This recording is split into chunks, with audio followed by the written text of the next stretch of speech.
Something major just occurred at the Federal Reserve.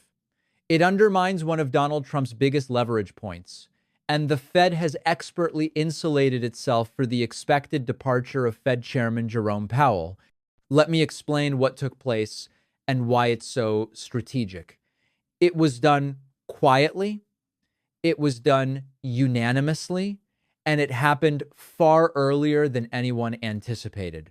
In the last few days, the Federal Reserve reappointed 11 of its 12 regional bank presidents all at once.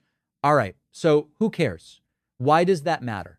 Well, they did it months before their terms were scheduled to expire. Typically, that's not how it works. Normally, these reappointments will happen right near the deadline. It's routine. It's boring. Nobody pays attention. This time, the Fed rushed it. They used a completely different timeline.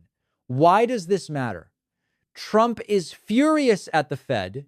In particular, he's furious with Fed Chairman Jerome Powell because Trump wants interest rates cut faster and faster. Trump's been attacking Jerome Powell for years now. Trump's allies have been floating ways to reshape the Fed from the inside. This includes new requirements that would give Donald Trump even more control over the Federal Reserve, even though the Federal Reserve is not supposed to be under political control. As an example, Trump's Treasury Secretary floated a new rule saying Fed presidents should have to live in their districts for 3 years. Sounds like a mere technicality, but it's a way to remove a bunch of people out and replace them with the people you want. Trump's top economic advisor, the individual expected to replace Powell, backed the idea, so markets were starting to worry Trump is really going to take over the Fed and make it a political tool. What happens if Trump gets rid of Powell? What happens if Trump stacks the Fed with loyalists? Or what happens to Fed independence? That is the context. So now we get to the key part of this move. Those regional Fed presidents sit on the committee that sets interest rates. And one of the things to understand is that just replacing Powell alone won't give Trump the control that he wants. Because when the Fed meets to decide, what are we doing with rates? Are they going up, down, or staying the same? All of those regional Fed presidents get a vote. And in recent meetings, meaning these other Fed presidents, have been more resistant to rate cuts than the Trump-appointed governors. In other words, they are a problem for Trump even if he gets rid of Jerome Powell. So the Fed board stepped in and said, not so fast. And by reappointing these individuals earlier than normal, the Fed has locked them in for another 5 years. Now, Trump can yell, Trump can threaten, Trump can get rid of Jerome Powell. But if the courts let him, by the way, it won't matter nearly as much because now the structure underneath the Fed chairman has gotten far stronger. And one Fed official said, this takes a huge risk off the table going into 2026. The good news about this is it signals greater economic stability next year. The bad news about this is if you want Trump to do whatever he wants in an authoritarian style, it's going to be harder for him to do it. So this is great if you value the Fed's independence. This is great if you value the Fed not bowing to pressure from the president. But if you want Trump to have all the power, you're not going to like this. Now, the interpretation here is that Wall Street understands what just happened and they like it.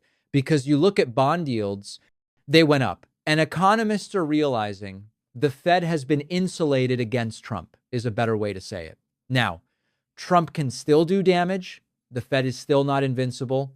It definitely doesn't mean Trump won't keep attacking Powell. But it does mean that if Trump gets rid of Powell, the Fed has ensured Trump doesn't end up with full control. And this is how institutions defend themselves quietly, procedurally, before the crisis even starts. It's being done professionally, it's being done with tact, and it may be one of the most effective moves we have seen against Donald Trump in months. It's not going to get headlines. It's not dramatic in the way that Trump likes to operate, but it is meaningful. Now, let me remind you, why is Trump obsessed with rate cuts to begin with? It's not about careful monetary policy. Rate cuts pump the stock market. Stock market highs make headlines. Headlines. let Trump say, look at how everything is booming, at least the stock market in my economy. Trump wants the sugar high. Rate cuts give the stock market a sugar high. And he wants it to happen on his timeline.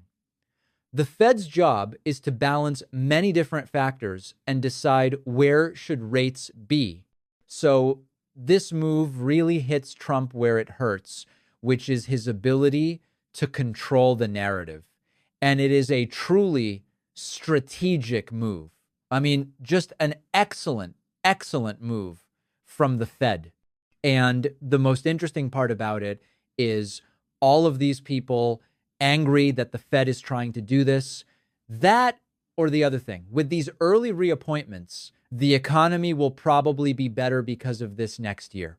The stock market will probably perform at least with more stability next year because of this move, but they're angry because they want their preferred president to control everything, decide everything, and have everything be at his discretion. Really strong move by the Fed.